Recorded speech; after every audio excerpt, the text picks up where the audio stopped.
तो ये तो बीजेपी की भाजपा की पुरानी आदत है और हर चुनाव से पहले कोई ना कोई ऐसा मुद्दा उठाते हैं जिससे वो बताना चाहते हैं कि वो हिंदुत्व की आइडियोलॉजी पर और आरएसएस के हुक्म पर इस तरह की पॉलिसी बनाई जाती है। तो ये कोई नई ताज्जुब की बात नहीं है। असल मुद्दों से गुजरात की जनता की तवज्जो हटाने के लिए, अपनी नाकामी को छुपाने के लिए, जो उन्होंने कोविड में लोगों को लाचार और यतीम बनाकर, बेसहारा बनाकर छोड़ दिया, जिससे कई लोगों की मौत हुई, ऑक्सीजन नहीं मिला, महंगाई आसमानों को छू रही है, बेरोज़गारी युवाओं का मुखद्दर बन चुका है, जनता की तनख्वाहें कम हो रही हैं, तो मिस गवर्नेंस है गुजरात में। तो बीजेपी की ये कोशिश है, तो ये नई बात नहीं है, मगर बीजेपी अपनी नाकामियों को इस तरह के फैसलों से नहीं छुपा पाएगी। सर, खास करके आपने भी ये बोला है कि 8 सालों में मोदी जी की वजह से जो है वो मुसलमानों पॉलिटिकली इनविजिबल पूरा हो गया है।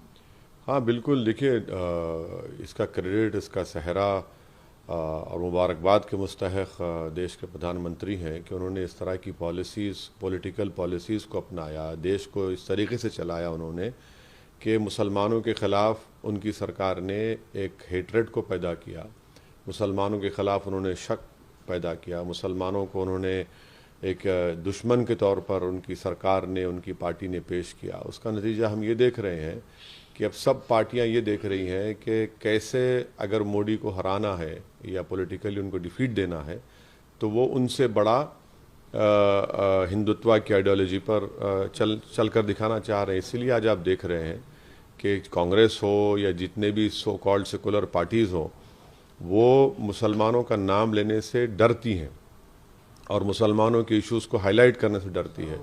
जबकि अगर आप देखेंगे कि दलित समाज, आदिवासी समाज के साथ अगर कोई नाइंसाफ़ी किसी से हुई है सरकारों की तरफ से, तो वो मुसलमान उसमें शामिल है। तो इसलिए मैंने कहा कि आज पॉलिटिकली मुसलमानों को एलिनेट कर दिया जा रहा है, पॉलिटिकली मार्जिनलाइज कर दिया जा रहा है, और उसका नतीजा निकल रहा है कि इकोनॉमिकली मुसलमान बहुत कमज़ोर हो चुका है और पॉलिटिकल एम्पावरमेंट तो कोई पार्टी नहीं करना चाहती। और इसीलिए मैंने कहा कि आज भारत की राजनीति में और गुजरात में मुसलमानों के वोट की ना ज़रूरत है ना उसकी अहमियत है दूसरे पार्टीज़ को, इसलिए उनको पॉलिटिकली इनविजिबल बना दिया गया है।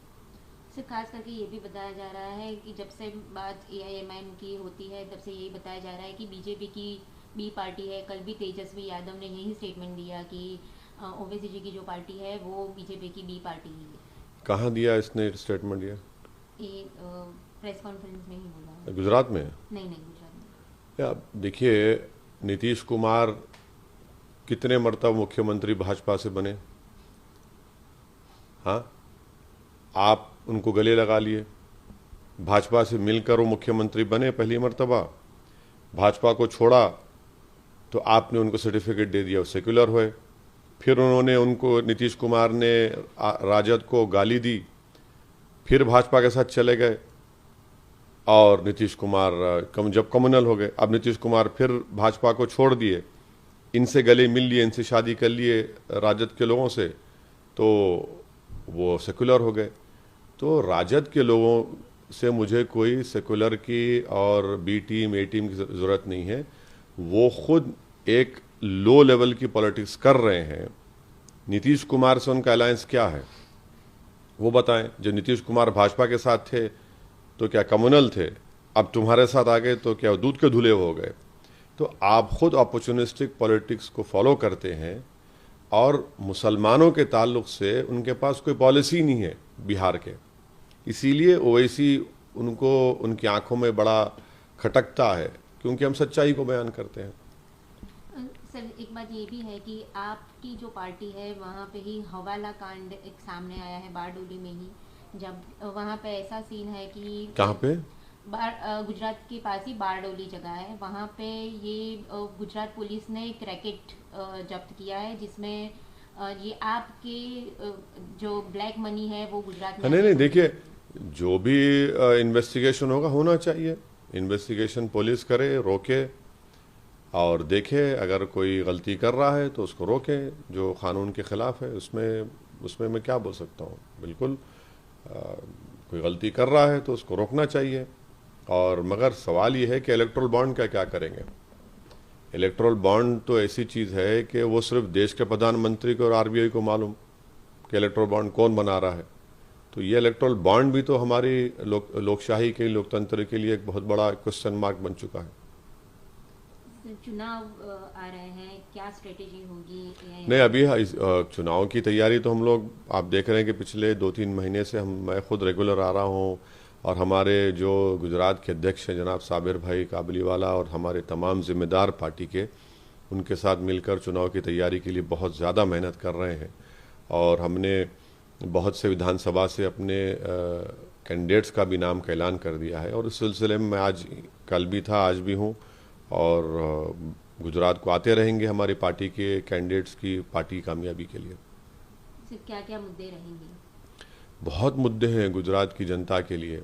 गुजरात की जनता भाजपा की 30 साल की सरकार में देख रही है कि बीजेपी में एक अहंकार पैदा हो चुका है, बीजेपी में बड़ा एरोगेंस पैदा हो चुका है, और उसकी वजह यह है कि कांग्रेस पार्टी उनको हरा नहीं पाई है।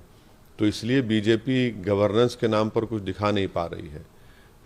रोज़गार का मसला है, शिक्षा का मसला है, हेल्थ का मसला है, महंगाई का मसला है। अब डबल इंजन बोलकर क्या मिल रहा है? आप देख रहे हैं कि हर जगह पर गरीबी, पॉवर्टी बढ़ चुकी है। गुजरात में फीमेल इन्फेंटिसाइड बहुत ज़्यादा है। तो ये बहुत मुद्दे हैं गुजरात की चुनाव में बीजेपी के ख़िलाफ़, और ये सच्चाई पर मुबन्नी है, कोई पॉलिटिकल मुद्दे नहीं है। तो ये हम सब चीज़ों को उठाएंगे। और सबसे बड़ी बात यह है कि गुजरात में जहाँ पर हर समाज की एक पॉलिटिकल आइडेंटिटी है या एक पॉलिटिकल उनकी लीडरशिप है, अगर किसी की पॉलिटिकल आइडेंटिटी नहीं है, ना किसी की पॉलिटिकल लीडरशिप है, तो वो अल्पसंख्यक समाज मुसलमान की है। तो इसलिए बहुत ज़रूरी है कि जब सब समाज को उनका एक मुकाम मिल चुका है, हिस्सेदारी में उनको हिस्सा मिल चुका है, अगर किसी को अपना हिस्सा नहीं मिला है तो अल्पसंख्यक समाज मुसलमान को नहीं मिला। तो इसलिए हमारी कोशिश ये है कि उनको भी उनका हिस्सा मिले, उनकी पॉलिटिकल आइडेंटिटी को मजबूत किया जाए और उनकी एक पॉलिटिकल लीडरशिप को बनाया जाए।